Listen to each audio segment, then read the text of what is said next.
Hola a todos muchachos, este es un video explicativo de la guía de laboratorio de energía solar. En esta guía van a encontrar, y es muy importante que lean con cuidado la introducción, objetivo general y objetivos específicos de todo el laboratorio. Pues también se encontrarán un marco teórico tanto de solar térmica como de solar fotovoltaica que les será necesario para que puedan llevar a cabo la práctica. En las prácticas van a ser una parte de solar térmica, otra parte de solar térmica y fotovoltaica, que es la parte de pérdidas, y otra parte final que es de fotovoltaica, en la que también van a diseñar un pequeño proyecto, dimensionar un pequeño sistema fotovoltaico eh, para los paneles solares que van a utilizar en el CINER. También tienen una lista de figuras para que sepan qué significa cada figura de las que se encuentran en el laboratorio y también una lista de las tablas. Es muy importante, de nuevo, que lean la introducción, objetivo general y objetivos específicos para que tengan en claro qué van a lograr con este laboratorio. También el marco teórico es muy importante que lo lean con cuidado porque acá hay conceptos muy importantes como para qué sirve la energía solar térmica. Tal vez ya muchos lo saben, pero también es importante que sepan los conceptos de radiación solar, las diferentes componentes como directa, difusa y también la reflejada. Entonces también tienen imágenes que los puede apoyar a entender los conceptos. Y hay una parte también donde ven es que las partes de un captador solar, de qué está compuesto como tal un captador solar, qué materiales tiene. Es muy importante que lo tengan en cuenta para el resto de la práctica. Acá donde empiezan con la práctica, se encuentran con esta imagen.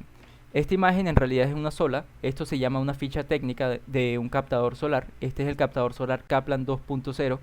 Pero acá en una ficha de un captador lo que se encuentran son todo relacionado a ese equipo. Es decir, una imagen, una curva de rendimiento, las medidas del captador, características técnicas y las características constructivas. Acá, ¿qué van a hacer con esto? Lo que necesito que analicen aquí, lo que les pide el laboratorio es analizar la curva de rendimiento de este colector. Acá abajo tienen la imagen. Es la primera práctica que harán. Es completamente teórica esta parte. Y acá lo que van a ver es básicamente en el eje Y de esta curva de rendimiento tienen el rendimiento dado en decimales, que es lo mismo, digamos, que en porcentaje. Por ejemplo, 0.8 lo multiplican por 100 es equivalente al 80%, 70, 60, 50 y así.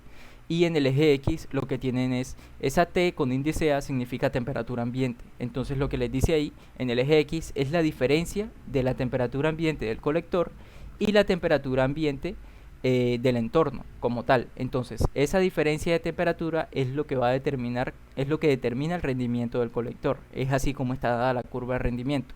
Entonces, ¿qué les pide el laboratorio? Que con el colector solar que tiene en el CINER van a comparar la ficha técnica de su colector solar y la ficha técnica de este colector solar para que analicen esas dos curvas de rendimiento. En esta curva de rendimiento que ven acá les voy a dar un ejemplo. Vean que cuando la diferencia de temperatura es casi nula, es decir, cero, es decir, la temperatura de ambiente del colector es igual a la temperatura ambiente del exterior, es decir, no hay una diferencia de temperatura, pues el colector va a estar funcionando correctamente, tiene un rendimiento muy alto. Pero si esa diferencia de temperatura entre el colector y el exterior aumenta, el rendimiento va a bajar.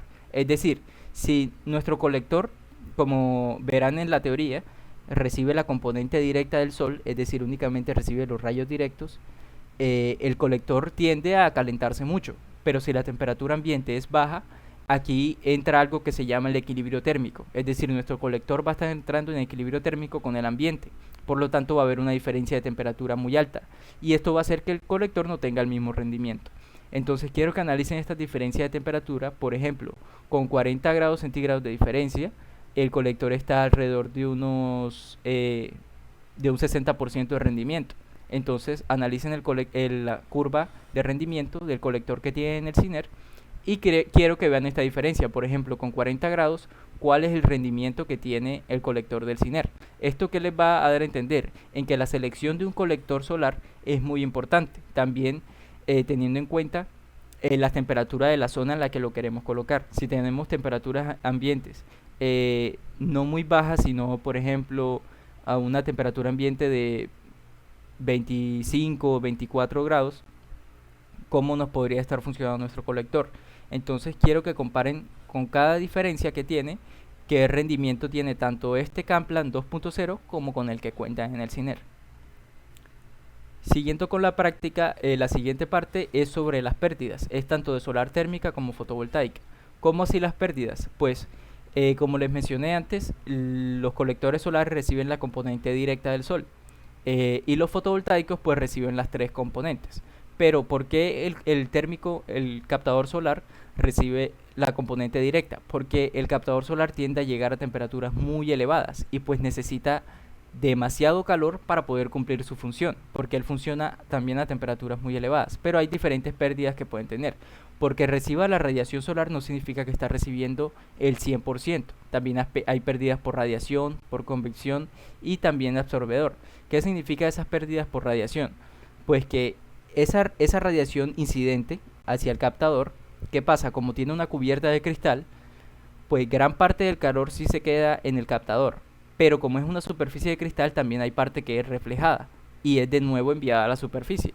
Pues esa cantidad también es una pérdida, porque no estamos recibiendo el 100%, sino que solamente recibimos gran parte. Hay que tener en cuenta que no estamos recibiendo todo, sino que hay parte que se refleja, hay otra parte que el mismo calor que está teniendo el captador en sí está siendo expulsada por convección, es decir, como en ondas de calor, y también el mismo material del que está hecho el colector absorbe cierta cantidad de calor para que pueda funcionar. Es decir, ya el colector está teniendo, ya estamos viendo tres diferentes pérdidas de colector. Entonces, en esta parte lo que van a hacer es un cálculo de pérdidas según la inclinación y orientación de un colector solar. Uno, variando la inclinación y orientación, puede hacer que las pérdidas sean menores. ¿De qué forma? Pues acá hay varios conceptos que deben tener en cuenta, como lo es el beta, el alfa y el beta óptimo. El beta, como tal, es el ángulo al que queremos inclinar el colector. El alfa, ¿qué es? Es lo que también se conoce como azimut, que es la cantidad que estamos orientados con respecto al sur. Luego les voy a explicar cómo se hace eso. Y el beta óptimo es la inclinación óptima que debe tener nuestro captador, que corresponde a la latitud del lugar en el que nos encontramos. Es decir, el beta óptimo de nuestro colector en Puerto Carreño sería igual a la latitud en grados de Puerto Carreño. Entonces, acá abajo tienen un ejemplo, un pequeño ejercicio para que se guíen, pero les voy a mostrar cómo seleccionar el azimut. Supongamos un ejemplo, que queremos inclinar nuestro colector a 45 grados. Por lo tanto, nuestro beta va a ser 45. Y el alfa, supongamos que nos dice el enunciado que estamos inclinados 40 grados al este. Estamos en un techo inclinado a 40 grados al este. Y ahí vamos a colocar nuestro captador. Entonces, ¿qué pasa? Tenemos que ir al mapa de azimut, ubicarnos en este caso hacia el sur, ¿sí? Y acá contamos 40 grados. Como estamos hacia el sur y nos dice que es hacia el este, entonces contamos 40 grados hacia esta dirección. 30 y acá nos pone 40. Pero el valor que dice acá es menos 40. Entonces, estando inclinados 40 grados hacia el este, nuestro valor de alfa es menos 40. Ese es nuestro valor. Para esto sirve este mapa. Supongamos un caso en el que nos dicen, no, el techo no está inclinado hacia el este, sino hacia el oeste. Bueno, ya no seguimos hacia acá, sino que seguimos hacia acá. Los mismos 40 grados. 10, 20, 30. Nuestro valor de alfa en este caso sería 40. Pero como acá nos dicen que está al este, es menos 40. ¿Y el beta óptimo qué es? Pues corresponde a la latitud del lugar. Por acá les coloqué la latitud. La latitud de Puerto Carreño es 6.18493 grados. Por lo tanto, ese es nuestro valor de beta óptimo.